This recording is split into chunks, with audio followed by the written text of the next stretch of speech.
Lektion 1. Die Reise unserer Nation. Es ist faszinierend, wie sich unsere Nation im 19. Jahrhundert ausdehnte, nicht wahr? Unbedingt. Die Reise war sowohl von Herausforderungen als auch von Triumphen geprägt. Der Satz „Rettet die Union" findet in dieser Zeit großen Anklang. Ja, es symbolisiert den Kampf um die Aufrechterhaltung der Einheit inmitten der Spaltung. Es ist bemerkenswert, wie viele Opfer gebracht wurden, um es zu erhalten. In der Tat. Die Geschichten derer, die für unsere Ideale gekämpft haben, sind inspirierend. Das 19. Jahrhundert war entscheidend für die Gestaltung unserer nationalen Identität. Ohne Zweifel. Ereignisse wie der Bürgerkrieg haben den Lauf der Geschichte verändert. Und doch war es auch eine Zeit großer Expansion. Irgendjemand vom kalifornischen Goldrausch? Es zog unzählige Menschen nach Westen. Genau. Das Versprechen des Wohlstands motivierte viele, alles hinter sich zu lassen. Es zeigt den Abenteuergeist dieser Zeit. Apropos, glauben Sie, dass wir diesen Geist heute noch besitzen? Ich glaube, das tun wir, aber vielleicht in verschiedenen Formen. Das ist eine interessante Perspektive. Moderne Herausforderungen erfordern auch Mut. Stimmt. Innovation kann heute genauso wichtig sein wie die Erforschung von damals. Und die Erhaltung unserer Union bleibt auch heute noch relevant. Unbedingt. Einheit in Vielfalt ist entscheidend für unseren Fortschritt. Wie können wir Ihrer Meinung nach weiterhin diejenigen ehren, die für die Einheit gekämpft haben? Ich denke, Bildung ist der Schlüssel. Das Verständnis unserer Geschichte hilft uns, unsere Freiheiten zu schätzen. Und wie es unsere aktuellen Werte geprägt hat. Ja. Nur wenn wir aus der Vergangenheit lernen, können wir eine bessere Zukunft schaffen. Denken wir auch daran, Geschichten über Resilienz zu erzählen. Diese Geschichten inspirieren zu Hoffnung und Handeln. Ich fühle mich jedes Mal ermutigt, wenn ich etwas über unsere Geschichte erfahre. Das Gleiche hier. Es verbindet uns mit der Vergangenheit und lenkt gleichzeitig unsere Gegenwart. Gespräche wie diese sind entscheidend, um unsere gemeinsame Reise zu verstehen. Ich stimme zu. Lassen Sie uns diese wichtigen Themen gemeinsam weiter untersuchen. Unbedingt. Es gibt immer mehr zu entdecken und zu besprechen. Lektion 2. Der Geist von Chicago. Chicago hat eine so geschäftige und aktive Atmosphäre, nicht wahr? Das tut es auf jeden Fall. Die Energie hier ist wirklich ansteckend. Ich erinnere mich, dass ein amerikanischer Dichter Chicago auf faszinierende Weise beschrieb. Oh, wirklich? Was hat der Dichter gesagt? Er nannte es die Stadt der großen Schultern. Das ist eine faszinierende Beschreibung. Es deutet auf Stärke und Belastbarkeit hin. Genau. Der Dichter hat die Essenz dieser Stadt wunderschön eingefangen. Ich verstehe warum. Chicagos Architektur spiegelt sicherlich seinen robusten Charakter wider. In der Tat. Die Wolkenkratzer stehen hoch und symbolisieren Ehrgeiz und Fortschritt. Und die kulturelle Vielfalt verleiht seiner Identität eine weitere Ebene. Hast du jemals die Viertel erkundet? Jeder hat seine eigene einzigartige Atmosphäre. Hab ich. Von den Wandgemälden in Pilsen bis hin zu den Grünflächen im Lincoln Park ist alles so lebendig. Ja, Die Kunst hier scheint lebendig zu sein. Straßenkünstler verleihen der Stadt ein einzigartiges Flair. Ich liebe es, wie Kreativität in jeder Ecke gedeiht. Es fühlt sich inspirierend an. Die Dichter und Künstler von Chicago haben sich sicherlich einen Namen gemacht. Unbedingt. Es ist, als ob die Stadt selbst den künstlerischen Ausdruck fördert.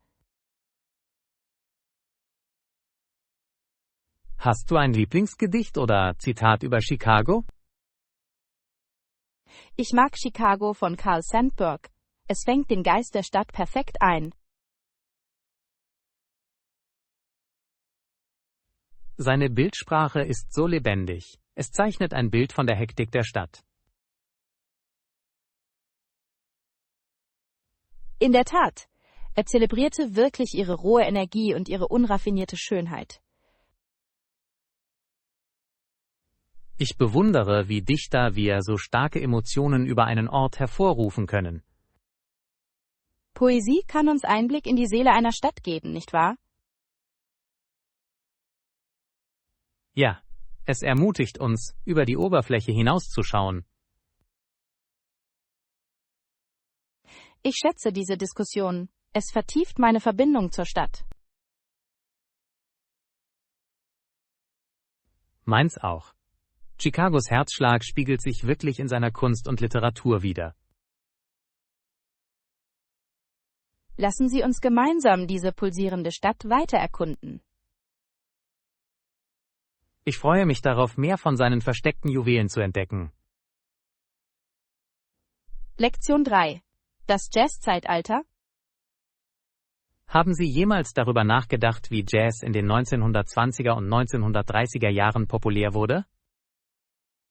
Ja. Es war eine außergewöhnliche Zeit in der amerikanischen Musikgeschichte. In der Tat, Jazz brachte eine neue Energie in die Kulturszene. Es war revolutionär. Musiker begannen mit Melodien und Rhythmen zu experimentieren. Ich bewundere, wie Jazz die sozialen Veränderungen seiner Zeit widerspiegelt. Unbedingt. Es war eine Stimme für Freiheit und Kreativität. Hast du einen Lieblings-Jazzmusiker aus dieser Zeit? Ich mag Louis Armstrong wirklich. Sein Trompetenspiel ist legendär. Armstrongs Einfluss ist immens. Er hat die Jazzmusik wirklich geprägt. Hast du sein berühmtes Lied What a Wonderful World gehört? Ja, habe ich. Es ist so ein Klassiker. Seine Stimme ist so deutlich. Ich schätze auch Duke Ellington. Seine Kompositionen waren wegweisend. Ellingtons Big Band Sound hat die Jazzlandschaft verändert. Es ist faszinierend, wie Jazzmusiker zusammengearbeitet haben. Sie haben sich gegenseitig inspiriert. Zusammenarbeit war der Schlüssel. Viele Künstler traten zusammen auf der Bühne auf. Der Improvisationsaspekt macht den Jazz so faszinierend. Richtig. Musiker haben oft vor Ort kreiert und ihr Talent unter Beweis gestellt. Diese Spontanität macht jede Aufführung aufregender, nicht wahr? Unbedingt. Jede Show ist ein einzigartiges Erlebnis. Wussten Sie, dass Jazz auch andere Musikrichtungen beeinflusst hat? Ja. Es legte den Grundstein für Rhythm and Blues und Rock and Roll. Jazz hat wirklich einen nachhaltigen Einfluss auf die Musikwelt. Es ist interessant zu sehen, wie es sich heute weiterentwickelt. In der Tat. Zeitgenössische Künstler lassen sich immer noch von diesen frühen Jazzgrößen inspirieren. Ich glaube, Jazz wird in der Musikgeschichte immer einen besonderen Platz einnehmen. Es ist ein wunderbarer Ausdruck menschlicher Emotionen und Kreativität. Lasst uns die Jazz-Tradition weiterhin feiern und schätzen. Lektion 4. Planung einer Veranstaltung in der Stadt. Diese Stadt verkörpert wirklich Energie, nicht wahr? Das tut es auf jeden Fall. Die Atmosphäre ist lebendig, genau wie es ein amerikanischer Dichter beschrieben hat.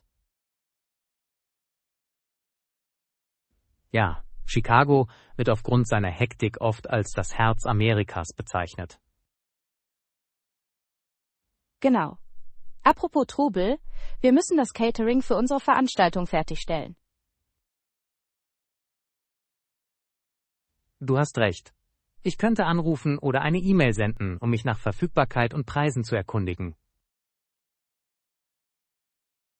Das klingt nach einem klugen Schachzug. Wir müssen sicherstellen, dass alles in Ordnung ist. Haben Sie einen bestimmten Catering-Service im Sinn? Ich dachte an diesen berühmten Ort in der Innenstadt. Sie haben tolle Kritiken. Ah, ja. Ihre Speisekarte sieht herrlich aus, ist aber ziemlich umfangreich. Es mag überwältigend sein, aber wir können es immer eingrenzen. Eine gute Strategie. Welche Arten von Gerichten stellen Sie sich für die Veranstaltung vor? Ich glaube, eine Mischung aus Vorspeisen und Hauptgerichten wäre am besten. Das ist eine solide Idee. Die Vielfalt richtet sich nach unterschiedlichen Geschmäckern. Genau. Wir möchten, dass alle zufrieden und satt sind. Vielleicht sollten wir auch irgendwelche diätetischen Einschränkungen in Betracht ziehen. Sehr wichtig. Wir müssen alle Gäste beherbergen. Ich werde das auf jeden Fall erwähnen, wenn ich mich an Sie wende. Großartig. Es ist immer gut, die Kommunikation klar zu halten. Ich freue mich. Diese Veranstaltung wird den Geist Chicagos zeigen. In der Tat. Die Energie in dieser Stadt inspiriert zur Kreativität. Vergessen wir den Nachtisch nicht. Jeder liebt ein süßes Ende. Unbedingt. Ich bin selbst eine Naschkatze, also müssen wir uns etwas gönnen. Ich werde sicherstellen, dass ich nach Dessertoptionen frage, wenn ich Sie kontaktiere. Perfekt. Ich freue mich auf das, was Sie anbieten. Ich glaube, unsere Veranstaltung wird für alle ein unvergessliches Erlebnis sein. Mit der richtigen Planung bin ich mir sicher, dass es unvergesslich wird. Lassen Sie uns jetzt unseren Kaffee austrinken und diese lebendige Atmosphäre genießen. Lektion 5. Die Freude an den Sommerferien. Der Sommer ist wirklich eine magische Jahreszeit, nicht wahr? Unbedingt. Für die meisten Menschen bedeutet das oft 2 volle Monate Urlaub. Ja. Es ist, wenn Familien zusammenkommen, um Erinnerungen zu schaffen. Ich glaube, der Sommer beginnt mit einem Nationalfeiertag, nicht wahr? In der Tat. Der Unabhängigkeitstag ist eine der wichtigsten Feierlichkeiten. Feuerwerk und Grillabende. Was für ein perfekter Start in den Sommer. Ich freue mich immer auf diese sommerlichen Grillabende. Sie sind herrlich. Gegrilltes Essen schmeckt bei warmem Wetter besser. Haben Sie eine Lieblingserinnerung an den Sommer aus Ihrem Urlaub? Ich erinnere mich an einen Strandausflug mit meiner Familie. Wir haben die größte Sandburg gebaut. Das klingt lustig. Hast du irgendwelche Sandburgen-Wettbewerbe gewonnen? Leider haben wir das nicht getan. Aber wir hatten viel Spaß beim Ausprobieren. Darauf kommt es an. Im Sommer dreht sich alles um Genuss und Entspannung. Ja, es ist wunderbar, eine Pause von der Arbeit und der Schule einzulegen. Welche Aktivitäten genießen Sie im Sommer? Ich liebe es zu wandern und die Natur zu erkunden. Die üppige Landschaft ist atemberaubend. Wandern ist fantastisch. Es hält Sie aktiv und bietet wunderschöne Ausblicke. Apropos Aussicht, genießen Sie Roadtrips im Sommer? Unbedingt. Es ist etwas Besonderes, neue Orte zu erkunden. Roadtrips mit Freunden schaffen unvergessliche Erinnerungen.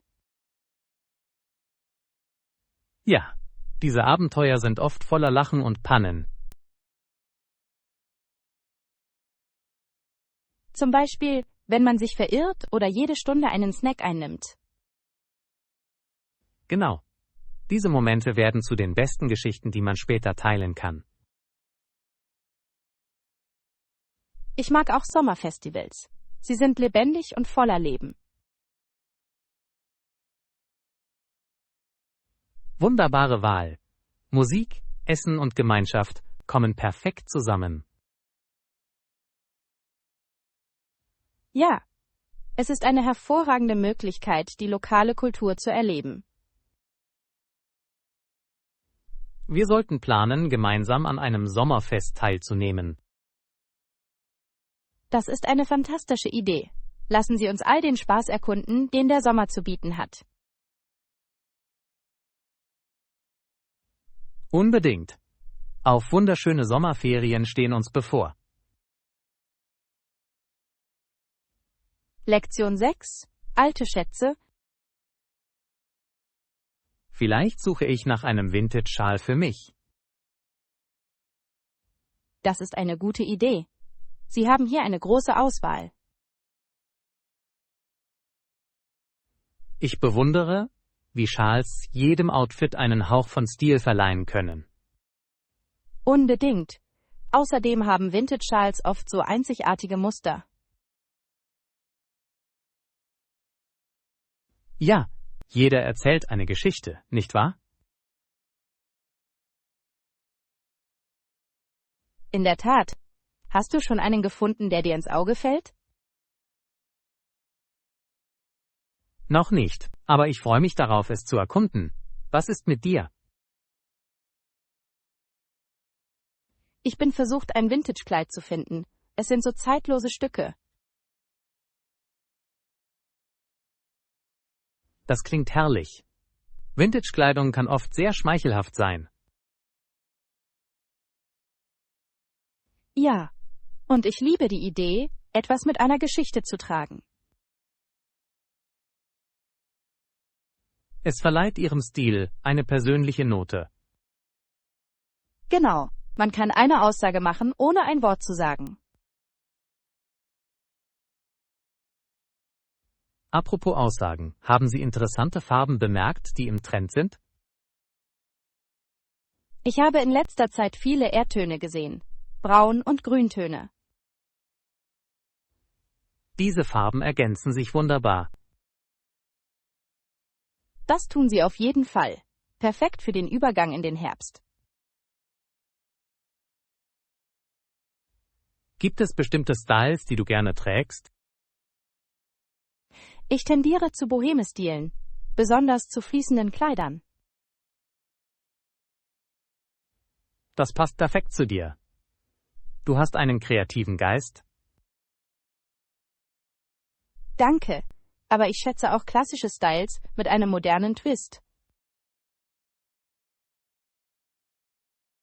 Eine tolle Kombination. Vielseitigkeit ist in der Mode wichtig. In der Tat, ich mische und kombiniere gerne verschiedene Teile. So bleibt deine Garderobe spannend. Das sollte ich versuchen. Das solltest du auf jeden Fall. So macht das Anziehen mehr Spaß. Vielleicht fange ich damit an, diesen Vintage-Schal zu finden. Ich kann es kaum erwarten zu sehen, was du wählst. Und ich freue mich darauf, ein Kleid zu finden, das zu mir spricht. Lassen Sie uns gemeinsam weiterforschen. Es warten Schätze auf uns. Einverstanden. Wer weiß, welche Juwelen wir als nächstes entdecken könnten. Lektion 7. Der Weg zur Erholung. Ich weiß, dass ich nach meiner Operation viel schlafen muss. Ja, Ruhe ist wichtig für die Heilung. Ich bin mir sicher, dass ich mich in ein paar Tagen nicht sehr gut fühlen werde. Das ist völlig normal. Ihr Körper braucht Zeit, um sich zu erholen.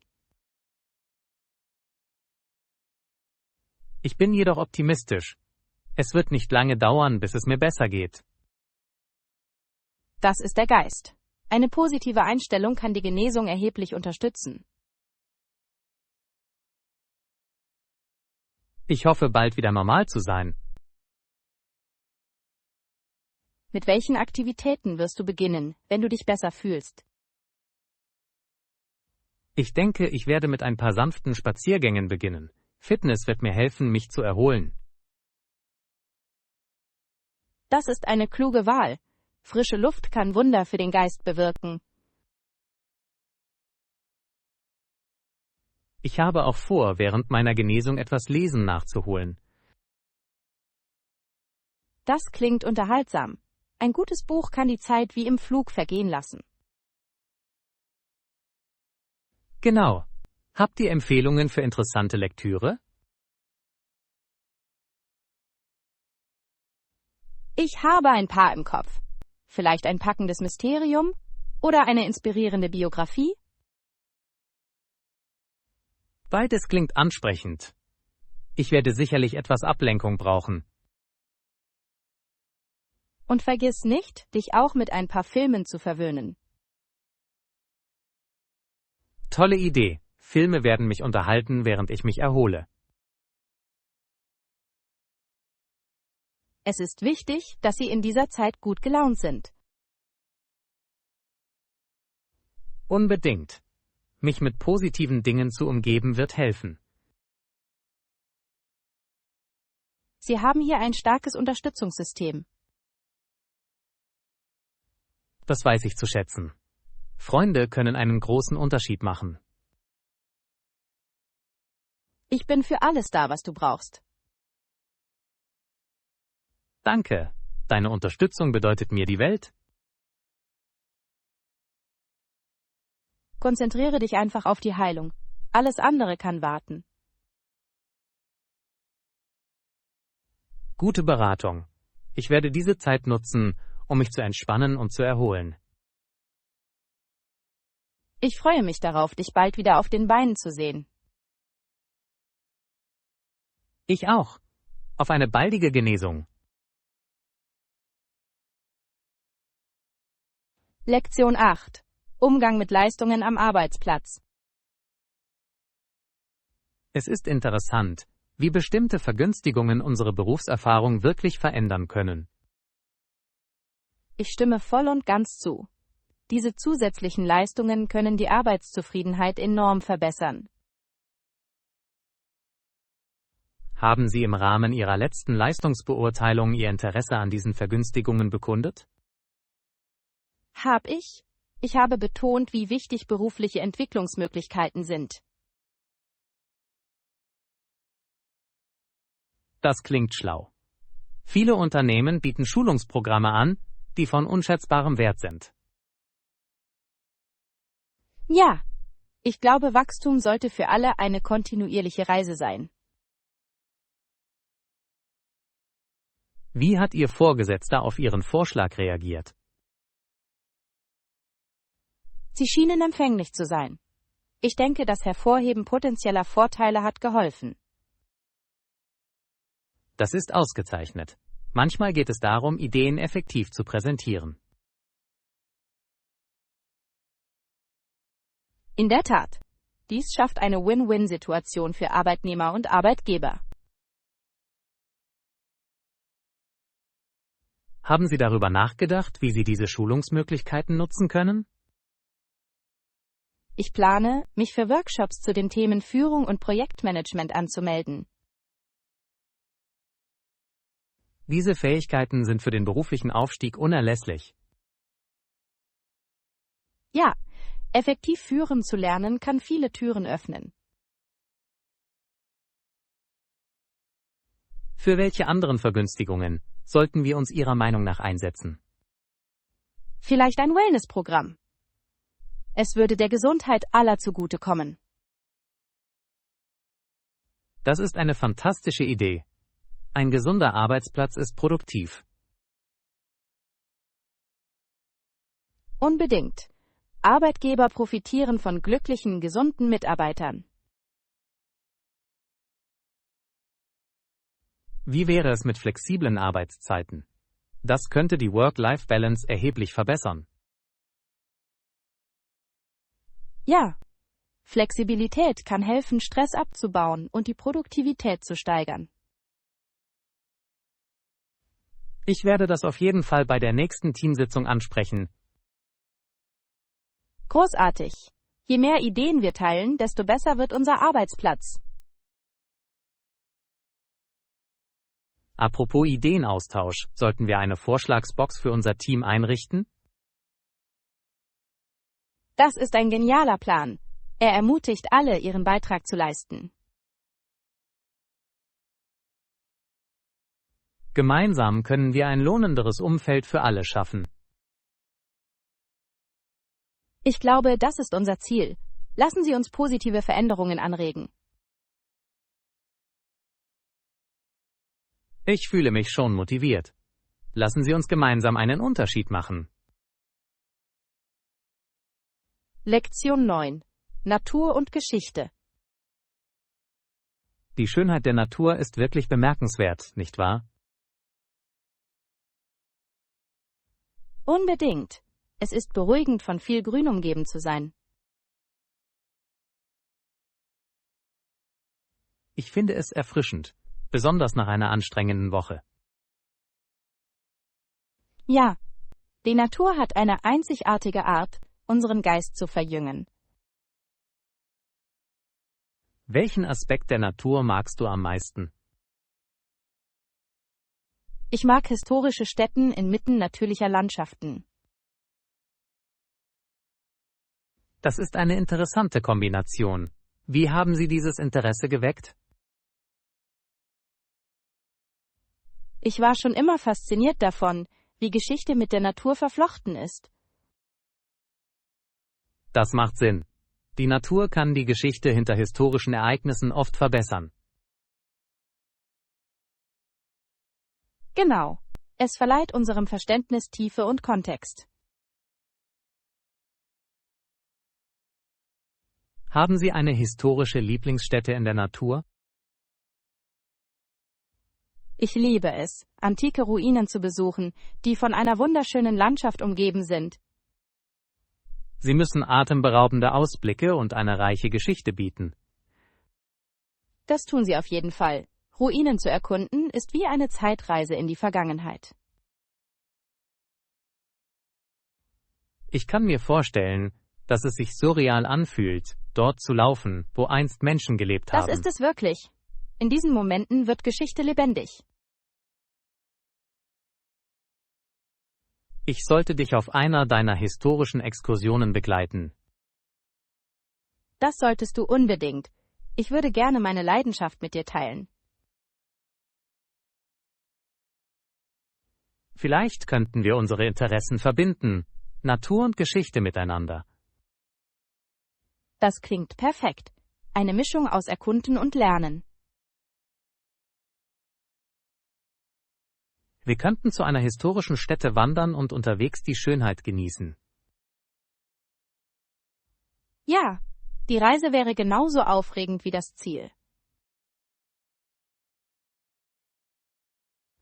Naturpfade führen oft zu versteckten Schätzen, nicht wahr? In der Tat. Jedes Abenteuer kann dich mit seinen Wundern überraschen. Dieses Gespräch inspiriert mich. Ich kann es kaum erwarten, historische Stätten in der Natur zu erkunden. Ich auch. Zusammen werden wir unvergessliche Erlebnisse schaffen. Auf neue Abenteuer voller Schönheit und Geschichte.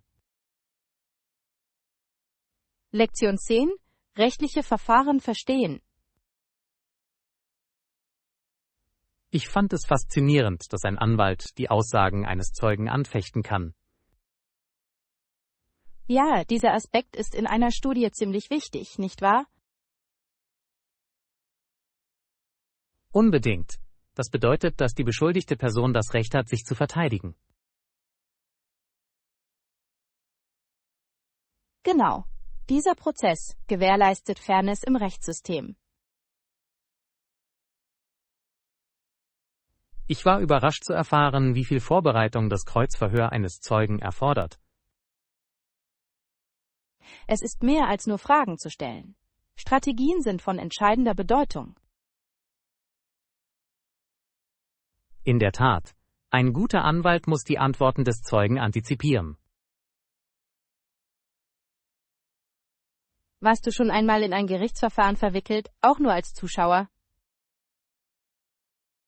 Ich habe einmal an einer Verhandlung teilgenommen. Die Spannung im Gerichtssaal war spürbar. Das kann ich mir vorstellen. Zeugenaussagen können das Ergebnis erheblich beeinflussen. Ja, das können sie. Deshalb nehmen sich Anwälte beim Kreuzverhör Zeit. Es ist eine Fähigkeit, Aussagen effektiv in Frage zu stellen, ohne aggressiv zu wirken. Stimmt. Ein taktvoller Ansatz kann oft die Wahrheit enthüllen. Ja. Es erfordert ein ausgewogenes Verhältnis von Durchsetzungsvermögen und Professionalität. Ich bewundere, wie Anwälte mit solch komplexen Situationen umgehen. Es ist wirklich eine Kunstform. Sie müssen sowohl streng als auch respektvoll sein. Apropos Respekt. Wie wichtig ist es für einen Anwalt, seine Glaubwürdigkeit zu wahren? Extrem wichtig. Glaubwürdigkeit kann sowohl die Jury als auch den Richter beeinflussen. Wenn ein Anwalt an Glaubwürdigkeit verliert, kann dies seinen Fall erheblich beeinflussen. Genau. Deshalb bereiten Sie Ihre Argumente akribisch vor.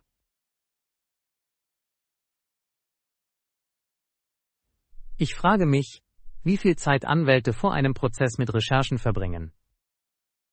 Ich vermute, es sind Stunden, wenn nicht Tage gründlicher Vorbereitung.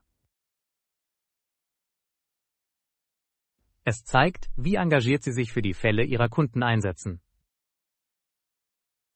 Definitiv. Sie müssen sicherstellen, dass jedes Detail sorgfältig geprüft wird. All das lässt mich den Anwaltsberuf noch mehr schätzen. Es ist ein anspruchsvolles Feld, aber es lohnt sich auch in vielerlei Hinsicht. Ich stimme zu. Das Streben nach Gerechtigkeit für Klienten ist eine edle Sache. Vergessen wir auch nicht die Rolle der Ethik im Recht.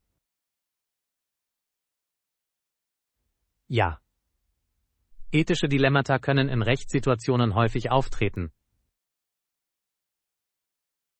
Ein guter Anwalt muss immer seinen ethischen Verpflichtungen nachkommen.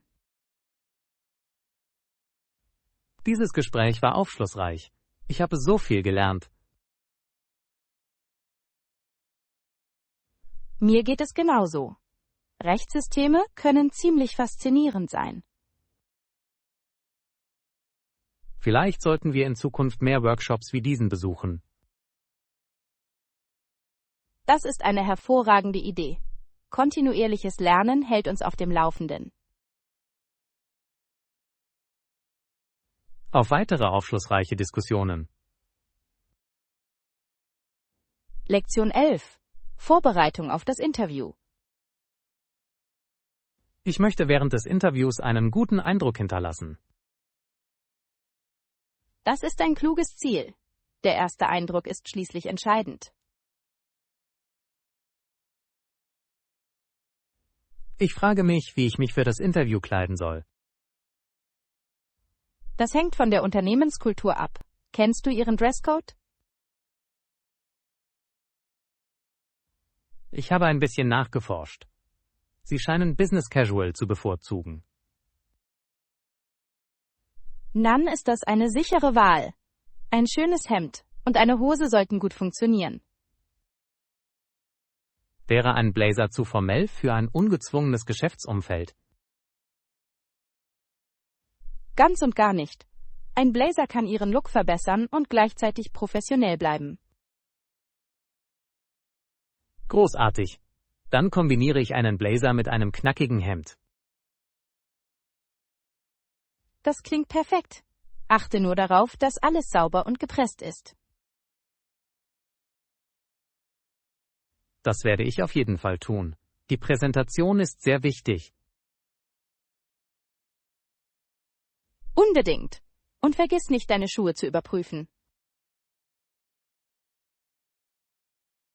Guter Punkt. Saubere Schuhe können einen erheblichen Unterschied machen. Das können sie wirklich. Die Leute bemerken die Details. Was ist mit Zubehör? Sollte ich sie minimal halten? Ja, eine einfache Uhr oder eine dezente Krawatte können Ihren Look verbessern. Ich schätze deinen Rat. Gibt es noch andere Tipps, die du geben kannst? Vertrauen ist der Schlüssel. Stehen Sie aufrecht und halten Sie Augenkontakt. Das werde ich im Hinterkopf behalten. Was ist, wenn ich nervös bin? Tiefes Atmen kann helfen, deine Nerven zu beruhigen. Das klingt einfach genug. Ich werde auch meine Antworten üben. Tolle Idee. Bereite dich auf häufig gestellte Fragen vor. Das werde ich. Ich will auf alles vorbereitet sein. Ich bin sicher, du wirst es wunderbar machen. Du hast hart dafür gearbeitet. Danke für deine Ermutigung. Ich fühle mich jetzt selbstbewusster. Du wirst sie beeindrucken. Sei einfach du selbst. Daran werde ich mich erinnern. Auf ein erfolgreiches Interview. Lektion 12. Die Natur genießen. Spaziergänge in der Natur klingen lustig, nicht wahr? Ich genieße sie ungemein. Sie sind erfrischend und verjüngend. Das ist toll zu hören. Ich liebe es, die Schönheit um uns herum zu erkunden. Unbedingt. Jeder Spaziergang enthüllt etwas Neues und Aufregendes. Haben Sie einen Lieblingsnaturpfad, den Sie oft besuchen? Ja. In der Nähe des Sees gibt es einen schönen Wanderweg. Es bietet eine atemberaubende Aussicht. Ein Wanderweg am See klingt perfekt. Was gefällt dir daran am meisten? Ich liebe die friedliche Atmosphäre und das Schimmern des Wassers zu beobachten. Es muss herrlich sein. Sind Sie unterwegs auf Wildtiere gestoßen? Ja, ich habe interessante Vögel und sogar ein paar verspielte Eichhörnchen gesehen. Diese kleinen Kreaturen verleihen einem Spaziergang immer Charme. Das tun sie wirklich. Die Natur fühlt sich mit ihren Possen lebendig an.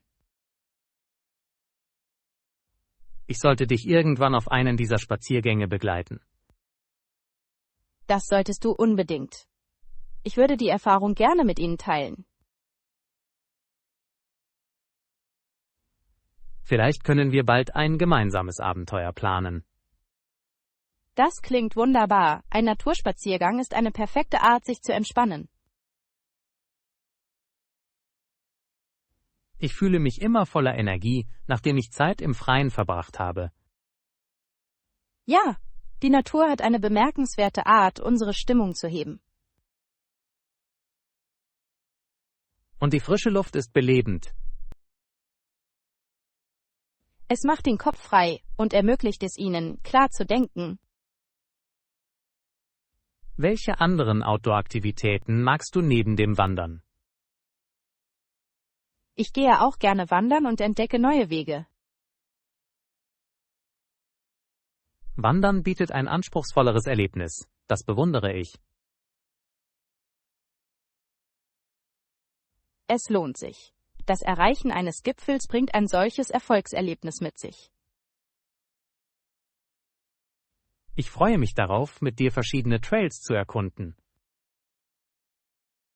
Gemeinsam können wir versteckte Juwelen in der Natur finden. Es liegen zu viele Outdoor-Abenteuer vor uns. Lektion 13. Planung von Outdoor-Abenteuern. Ich bin mir noch nicht sicher, was unser Plan für heute sein soll. Ich habe ein paar Ideen. Vielleicht könnten wir wandern gehen oder ein Picknick im Park machen? Beide Optionen klingen herrlich. Welches bevorzugst du? Ich neige zu einem Picknick. Es fühlt sich entspannt und gemütlich an. Das klingt nett. Außerdem können wir das schöne Wetter genießen. Genau. Wir können die Decke ausbreiten und unsere Snacks genießen. Was sollten wir für das Picknick einpacken? Wie wäre es mit Sandwiches und frischem Obst? Das klingt perfekt. Ich könnte auch etwas erfrischende Limonade mitbringen. Exzellente Idee. Ein erfrischendes Getränk ist an einem warmen Tag unerlässlich. Sollen wir es uns zur Aufgabe machen, ein schattiges Plätzchen zu finden? Ja. Ein schattiger Baum würde unser Erlebnis verbessern. Und ich könnte meinen tragbaren Lautsprecher für etwas Musik mitbringen. Das wäre herrlich. Ein bisschen Musik trägt zur Atmosphäre bei. Welche Art von Musik würde Ihrer Meinung nach zu einem Picknick passen? Vielleicht ein paar sanfte akustische Melodien oder jazzige Melodien. Beide Optionen sorgen für eine entspannte Atmosphäre. Ich liebe es. Also, ein Picknick ist es. Aber was ist, wenn wir uns später abenteuerlustig fühlen? Wenn wir uns dazu in der Lage fühlen, könnten wir danach immer noch eine Wanderung machen. Das klingt nach einem großartigen Plan. Ein bisschen Bewegung tut nie weh. Außerdem gibt es hier einige schöne Wanderwege. Genau. Wir können die Landschaft erkunden und die Natur genießen. Ich hoffe, ich stolpere auf dem Trail nicht über meine eigenen Füße. Mach dir keine Sorgen. Ich kann dir meinen Arm zur Unterstützung leihen. Ich nehme das Angebot an. Großartig. Ein bisschen Teamwork reicht weit. Lassen Sie uns unser Picknickmenü fertigstellen, bevor wir losfahren. Einverstanden. Ich sammle ein paar Snacks, während du die Getränke holst. Perfekt. Ich komme gleich mit unserer Limonade zurück. Lektion 14. Der Nervenkitzel des Skifahrens. Ich finde es immer aufregend, wie Menschen mit ihren Skiern einen Hügel hinunterfahren und dabei mit hoher Geschwindigkeit fahren können. Es ist in der Tat aufregend. Das Rauschen des Windes macht es zu einem unvergesslichen Erlebnis. Ich erinnere mich an mein erstes Mal Skifahren. Ich war sowohl aufgeregt als auch verängstigt. Das ist völlig normal. Vielen Anfängern geht es zunächst so.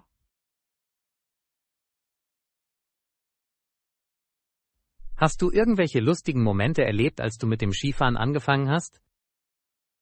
Oh, absolut. Ich bin öfter gefallen, als ich zählen konnte. Das gleiche hier. Mein erster Lauf endete damit, dass ich in eine Schneebank fiel. Wenigstens hattest du eine sanfte Landung. Der Schnee kann ziemlich nachsichtig sein. Stimmt.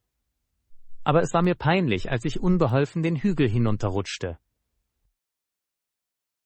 Lachen ist jedoch Teil des Erlebnisses. Es macht die Lernkurve unterhaltsam. Definitiv. Ich würde sagen, beim Skifahren geht es genauso um Spaß wie um Können. Genau. Und diese Kurven zu meistern fühlt sich unglaublich befriedigend an. Fahren Sie lieber steile Hänge oder sanfte Hügel hinunter? Ich mag steile Hänge für den Nervenkitzel, aber sanfte Hügel eignen sich hervorragend zum Üben. Das ist ein guter Ansatz. Es bringt Begeisterung und Verbesserung in Einklang. Außerdem ist die Aussicht aus höheren Lagen atemberaubend.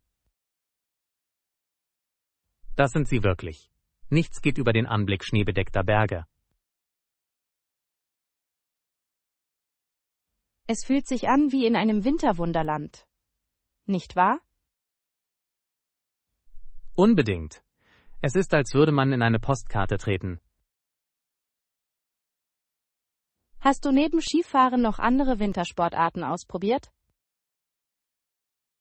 Ich habe einmal versucht, Snowboarden zu fahren, aber mein Gleichgewicht war aus dem Ruder gelaufen. Oh je, Snowboarden kann anfangs etwas knifflig sein. War es. Am Ende bin ich ziemlich gestürzt, aber die Herausforderung hat mir Spaß gemacht. Das ist der Geist. Jeder Herbst bringt dich deiner Meisterung einen Schritt näher. Sehr wahr. Ich denke, ich bleibe vorerst beim Skifahren. Eine kluge Wahl. Beim Skifahren selbst gibt es so viel zu entdecken. Lassen Sie uns gemeinsam einen Skiausflug planen. Es wäre ein Knaller. Das würde mir gefallen. Abenteuer erwarten uns auf der Piste. Auf weitere spannende Erlebnisse in den Bergen. Lektion 15. Abendroutinen. Nach dem Abendessen habe ich eine kleine Routine, der ich folge. Oh, wirklich? Ich würde gerne davon hören. Zuerst nehme ich das Geschirr in Angriff. Es ist nicht meine Lieblingsaufgabe, aber sie muss erledigt werden. Ich verstehe das vollkommen. Das Geschirr nach dem Abendessen kann sich schnell stapeln. Ja. Sobald ich aufgeräumt habe, habe ich das Gefühl, etwas erreicht zu haben. Das ist eine gute Perspektive. Was kommt als nächstes für dich? Nach dem Abwasch mache ich meine Hausaufgaben. Es ist wichtig, auf dem richtigen Weg zu bleiben. Wie bleibst du konzentriert, während du Hausaufgaben machst? Ich versuche, einen ruhigen Ort zu finden und Ablenkungen zu vermeiden. Das ist klug. Fokussierung ist der Schlüssel zur Erledigung von Aufgaben. Es hilft mir, schneller fertig zu werden, damit ich mich danach entspannen kann. Was machst du gerne, um dich zu entspannen, wenn deine Hausaufgaben erledigt sind? Ich wasche mir oft Gesicht und Hände. Es fühlt sich nach einem langen Tag erfrischend an. Das ist eine tolle Angewohnheit. Ein bisschen Selbstfürsorge reicht weit. Ich putze mir danach natürlich auch die Zähne. Eine gesunde Routine. Zahnhygiene ist sehr wichtig. Ich habe gelernt, dass ich mich entspannter und bettfertig fühle, wenn ich sauber bleibe. Unbedingt. Eine gute Routine bereitet Sie auf eine erholsame Nacht vor. Hast du auch eine bestimmte Abendroutine? Das tue ich. Nach dem Abendessen lese ich gerne eine Weile ein Buch. Das klingt herrlich. Lesen ist eine großartige Möglichkeit, sich zu entspannen. Ja, es versetzt mich in verschiedene Welten und hilft mir, meinen Tag zu vergessen. Ich sollte das Lesen auch in meine Routine aufnehmen. Es kann für Ihren Geist vor dem Schlafengehen sehr vorteilhaft sein. Vielleicht beginne ich jeden Abend mit einer Kurzgeschichte. Das ist ein ausgezeichneter Plan. Kurzgeschichten sind unterhaltsam und schnell. Auf die gemeinsame Entwicklung gesünderer Abendroutinen. Lektion 16. Der Wert internationaler Beziehungen. Ist es mehr oder weniger wert als gute Beziehungen zu einem Land, das im April 1991 800 Frauen für ihre Proteste jeweils 74 Peitschenhiebe gab? Das ist ein beunruhigendes Ereignis. Es wirft sicherlich Fragen zu den Menschenrechten auf. Genau. Es veranlasst einen, die Auswirkungen der Aufrechterhaltung der Beziehungen zu einem solchen Land in Betracht zu ziehen. Ich glaube, Menschenrechte sollten in jeder diplomatischen Beziehung Priorität haben. Unbedingt. Der Umgang einer Nation mit ihren Bürgern spiegelt ihre Werte wider. Denken Sie, dass wirtschaftliche Interessen ethische Bedenken überwiegen können? Das ist ein komplexes Thema. Oft wägen Länder Handel gegen Menschenrechte ab.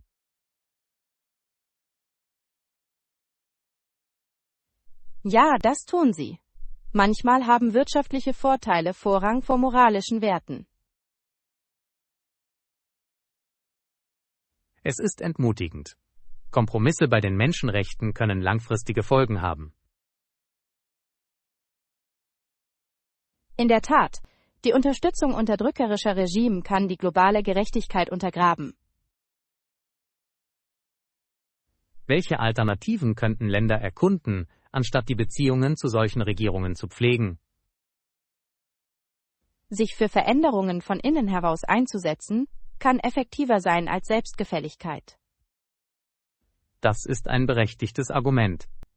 Vielleicht kann die Unterstützung von Basisbewegungen einen Wandel einleiten. Ja, die Stärkung der Bürger kann zu Reformen führen. Dieser Ansatz erfordert jedoch Geduld und Engagement. Stimmt. Dauerhafte Veränderungen brauchen oft Zeit und sind nicht immer einfach. Glauben Sie, dass die öffentliche Meinung die Außenpolitik der Regierung beeinflussen kann? Unbedingt. Öffentlicher Druck kann ein wirksames Instrument für Veränderungen sein. Die Geschichte zeigt, dass Aktivismus die politischen Entscheidungen einer Nation verändern kann. Ja, Menschen können etwas bewirken, wenn sie sich für eine Sache zusammenschließen. Es ist ermutigend zu wissen, dass kollektive Maßnahmen Regierungen zur Rechenschaft ziehen können. In der Tat, bei der Suche nach Gerechtigkeit ist jede Stimme wichtig. Hoffen wir, dass mehr Länder den Menschenrechten in den diplomatischen Beziehungen Priorität einräumen.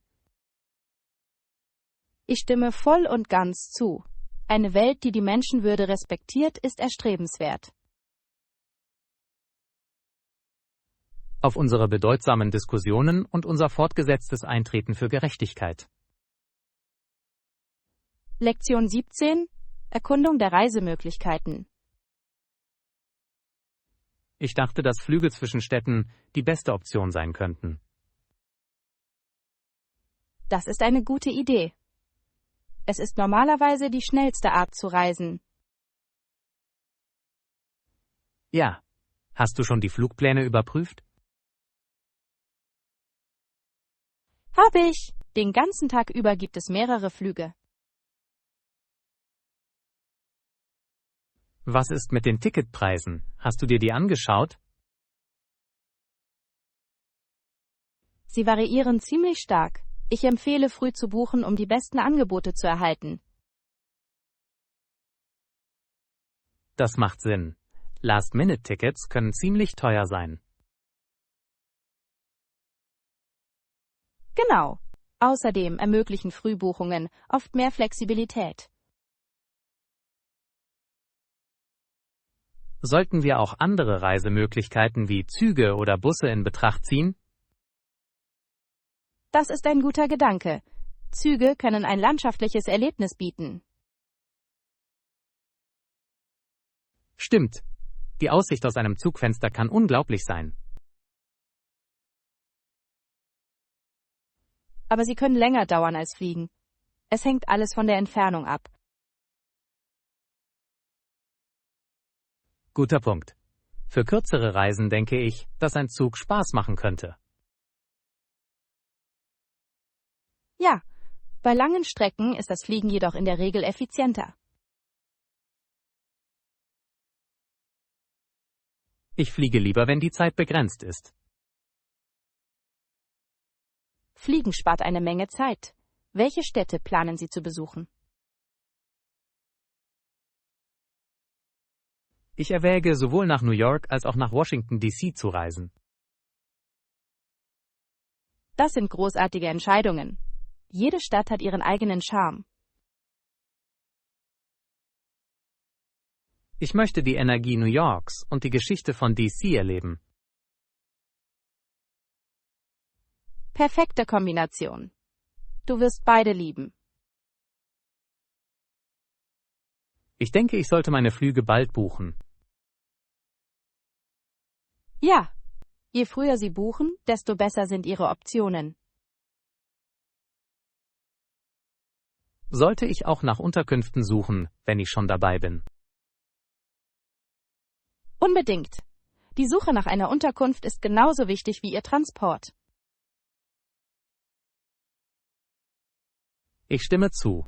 Haben Sie Empfehlungen für Hotels in einer der beiden Städte? Für New York schlage ich vor, sich am Times Square umzuschauen. Es ist ziemlich zentral. Das klingt praktisch. Und für Washington D.C.? Vielleicht gefällt es Ihnen, in der Nähe der National Mall zu übernachten. Es liegt in der Nähe vieler Sehenswürdigkeiten. Ich freue mich über deine Vorschläge. Ich fühle mich schon besser vorbereitet. Ich helfe gerne. Reisen ist immer ein Abenteuer, das nur darauf wartet, geschehen zu können. Auf spannende Reisen stehen uns bevor.